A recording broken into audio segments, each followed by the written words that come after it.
really excited to be here with y'all. Congratulations on being on the race, and for being international celebrities now. Incredible. Thank you. Okay, so obviously, a thing that people want to know off the top is like, what's going to surprise us about this season? What's different about season 15? Maybe Robin, you can start us off. I like to describe this season as the Game of Thrones of Drag Race, because literally you never know what's going to happen. You never know who's getting the chop. Literally anybody can get it, and that's the theme of the show. Yeah. Amazing. And I like that too, because I do these interviews, every year, and I try to pick who I think is gonna, and I never get it right. And I'm like, nope, wasn't hurt. What about you, Salina?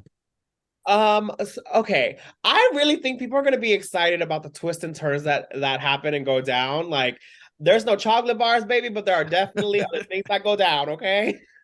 I was gonna ask about the chocolate too. Oh, it's just chocolate. Princess Poppy, what you got to say? I'd have to say it's the other competitors. Not to speak ill of past seasons, but when I walked in for season 15, I was really hoping for some boogers. And when I came in, I was like, damn it.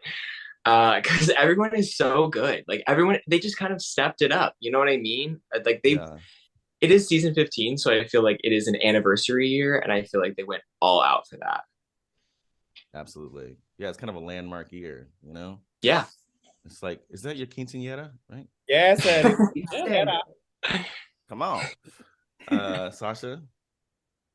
I think for this season, I think I was pleasantly surprised at how well-rounded everyone was. Like, I didn't really could pick like, oh, that's just a dancer or just a sewer.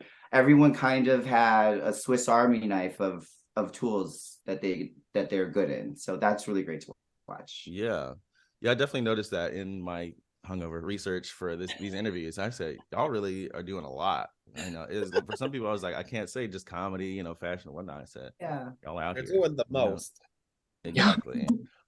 So this is a bit of a pageant question, but it's like, this is obviously a tough time to be a queer person, but it's also like one of the most amazing times ever for us to be ourselves. What does it mean for you to be on this show at this time in our history? Let's go with Poppy. Okay. Well, I mean, I like what you said, because we've had a couple of other interviews and they've said how the situation right now with drag performers and trans people is it's not great. But I like how you said that it is probably the best time to be a queer person, because it is, and you're completely correct. And with season 15 airing right now, when it is, I think it's really important to show how queer we all are, because we are exceptionally gay, trans, and everything in between. Yeah, absolutely. Salina, did you want to touch on this? To be on Drag Race right now in this day and age is it's an honor, and it's also a big responsibility. And I definitely personally feel in my heart that our cast together took that responsibility and did the most with it in the best way possible. I'm very excited for the world to see what we have to say and where our hearts lie.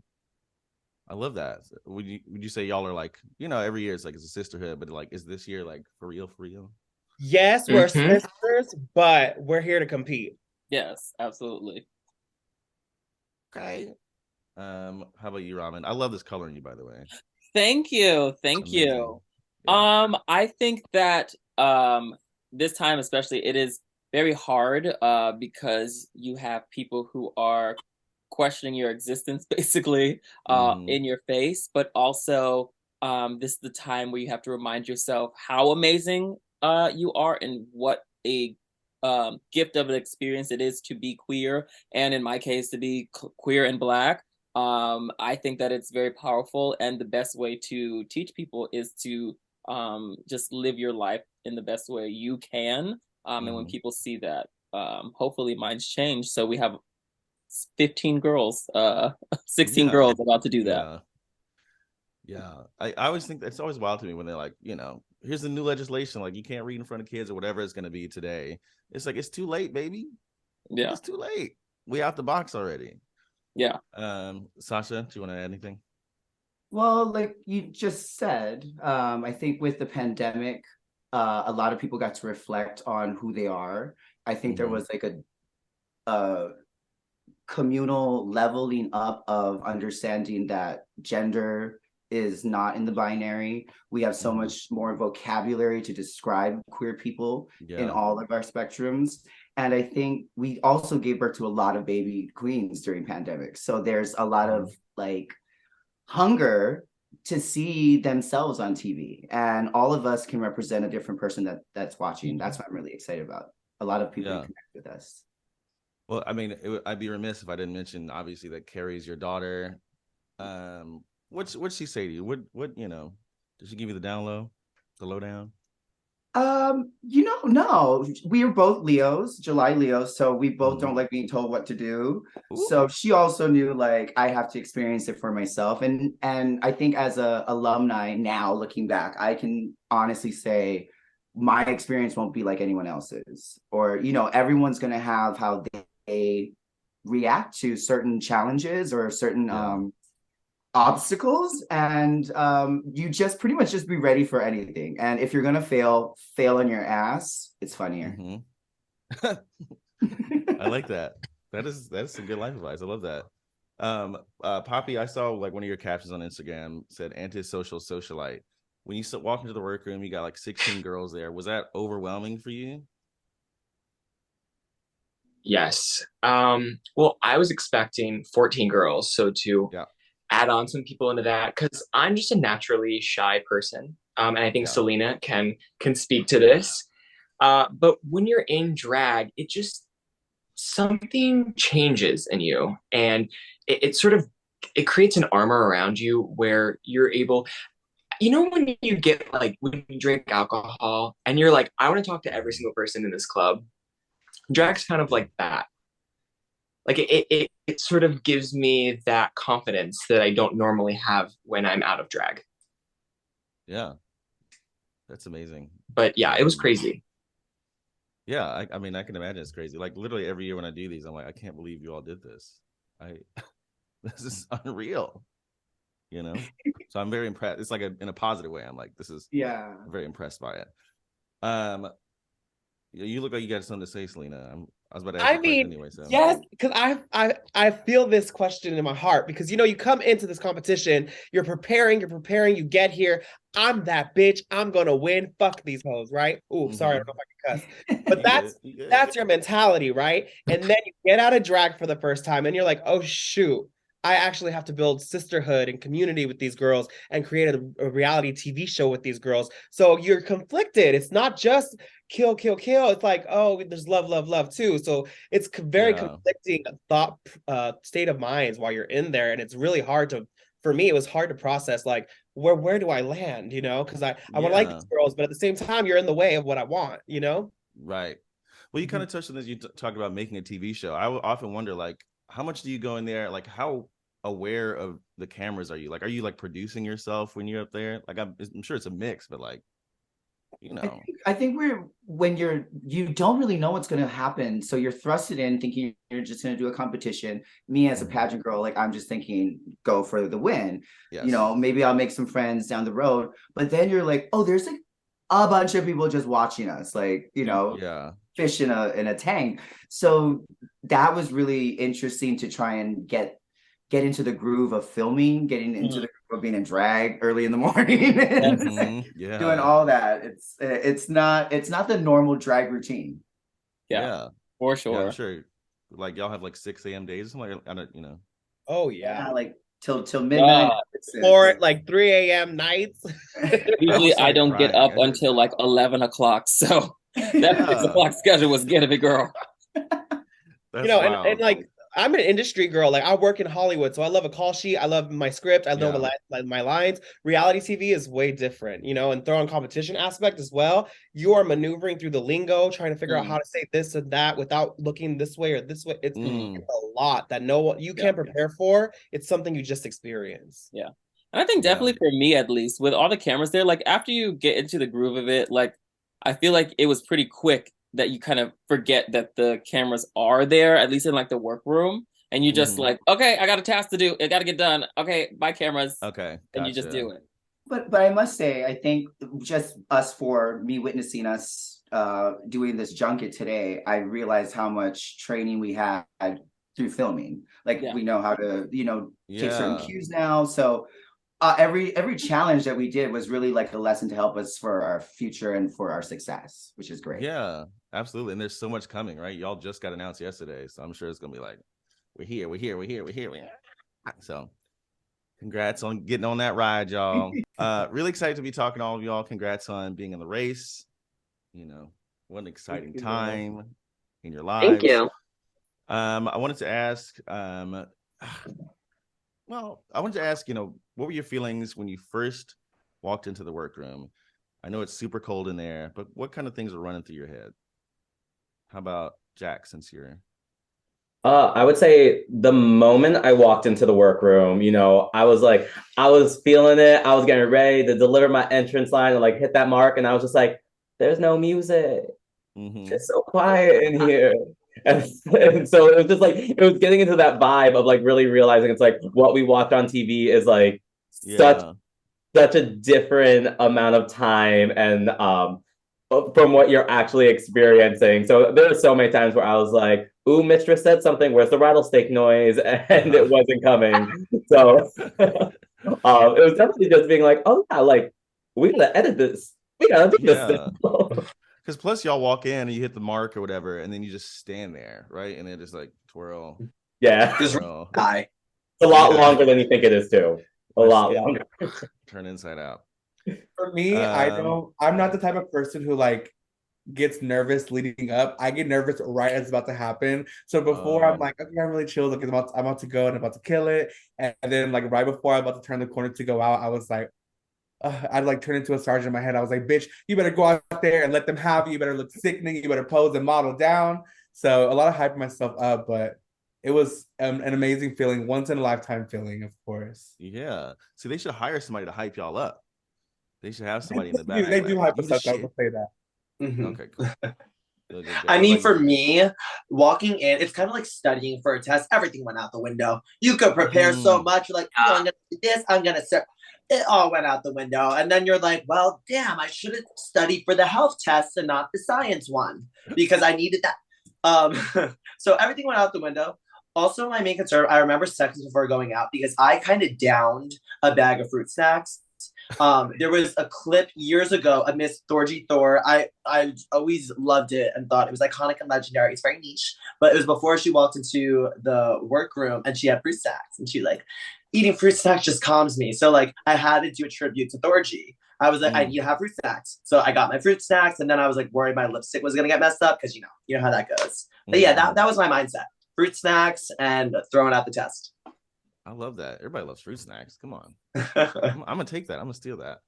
Yeah, it's good. It really calms your energy. Just having a fruit snack it brings you back down to life. Mm-hmm. Childhood memories. Reality. What about you, Lucy? I would say that walking into the workroom, I was surprised at how big it was. On TV, it looks like it's smaller, a little bit more contained, but it's absolutely massive because a lot of stuff has to fit in there. And especially this season with 16 of us, that's a lot of hair. So we needed the size of a department store to fit only my stuff. I mean, we all had an incredible amount of stuff to fit in there. So just everything was bigger. Yeah. Wait, I mean, there's rumors that the set is different this year. Is that true? I don't know. Okay. I think I'm literally not supposed to ask that. Don't tell anybody. I will say this though, as the queens would leave, this is how packed it was and how hungry we were.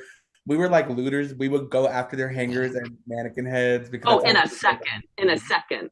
Yeah. Mm-hmm. I love there were certain girls that would go home and were just oh my God, so much space just opened up. Oh my God. I love that. Okay. So what's gonna surprise people most about this season?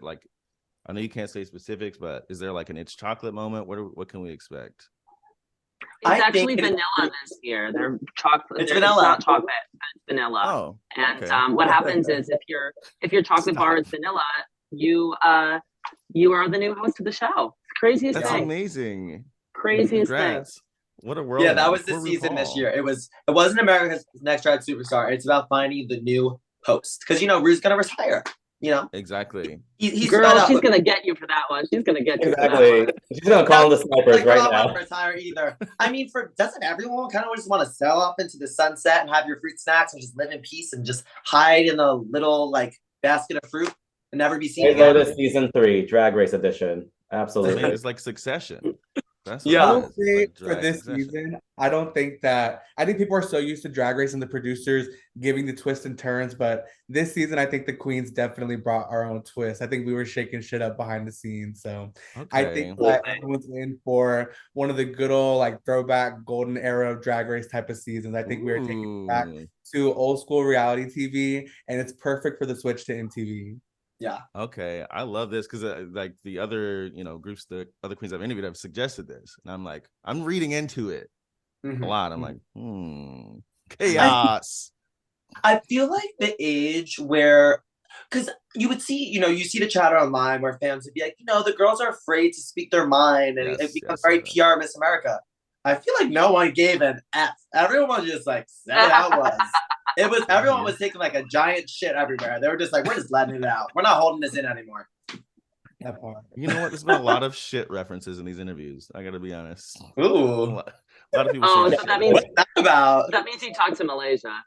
It sure does. Freaking wild. Okay. Very excited.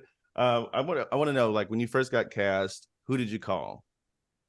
Who did you call up first? I already know. I kind of No already one. know who you We're not allowed to should- tell anyone, so none of us told anyone. We're Well, under literally, Here's I had a contact. Yeah, you had a everything contact. under Talk to wraps. Spice, And like we're not even supposed to tell anyone that like we even audition. So as soon as I got that final call, I knew that like if anyone found out, it would be a chop. So what I did was I put status on Facebook and I checked into World of Wonder just to let everyone know where I'll be for the next couple of weeks. I wanted to get my bookings in line early. I just remember getting the call, and it was the day of the season 14 reunion airing. And I believe, I'm not sure if I can say, actually, I don't know if I can say that. But and she had it, but she doesn't know. It might have been that day. Cut that. But it was the day of whatever. It was a day of an potentially something, and I had to go to a viewing party later that night where everyone was like, "What, do you ever do Drag Race? You ever do this?" I'm like, I don't know if it's for me. It's not really. I just like don't think it's in my journey, and like just trying to like take it through the entire night. Meanwhile, like they're just like hounding me. You're like, it's so overrated. I just, at this point. Right. Jax, you're also a photographer, which kind of I can see it by the framing here of this setup that you have here. Does that help in any sort of way on Drag Race? Kind of curious. I mean, just like Sugar said, the second we walk in that door, everything just like goes out the window. I felt like a toddler. I had to reteach myself how to speak entirely. Yeah, no, I have a background in photography and cinema. I went to the School of Visual Arts of New York City. I am actually the Robert Mapplethorpe Foundation Award winner for photography and cinema in 2019. Okay. And I know, weaponize my BFA. But it's definitely helped with my drag journey. It's why, like when I'm performing, I'm giving a very Banshee aesthetic, just trying to like cut up and do the shows. But when I'm like doing photo shoots or just like living my hosting life, it's I'm doing like 1960s pinup and just kind of like, feeling my fantasy for what character I want to be at that moment. So I like to explore every avenue. Amazing. I love that. Mistress, I was Googling you. I was like, let me learn about this girl. And they said, finally, a Houston drag queen. That stunned me. I said, there's never been any girls from Houston. And I read this article and they said, well, Farrah's kind of from there, but not. They were like, well, she moved to Austin. So how does it feel to be repping Houston? It feels amazing. Yeah, I'm the first Houston queen in all the seasons to be on Drag Race, which is crazy because Texas is such a big drag scene, like especially for the pageant scene.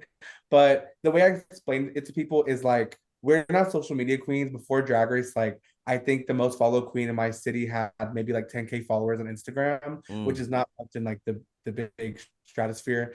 But also in Texas and in Houston especially, we have a lot of older queens who've been in the game for 20 plus years, who they're the kind of girls who are like, oh, we don't like that RuPaul Drag Race show. They don't like my type of drag. And that's why it's so exciting, because I'm here to change people's perspective on that. I'm here to show that it doesn't necessarily matter if you're old school or traditional, or like if you're not wearing the flat human hair wig, doing death drops to Ariana Grande. All drag is valid, as they say. So let all drag be valid, let all drag be celebrated. And I think that's the beautiful thing of our season is that we're all so different. We all represent and we're all fucking sickening.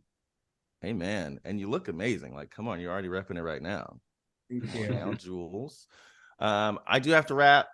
I'm sad, but it's so nice meeting y'all. This is so exciting every single year, and it's like such a thrill. Congratulations, y'all. Thank Thank you. you.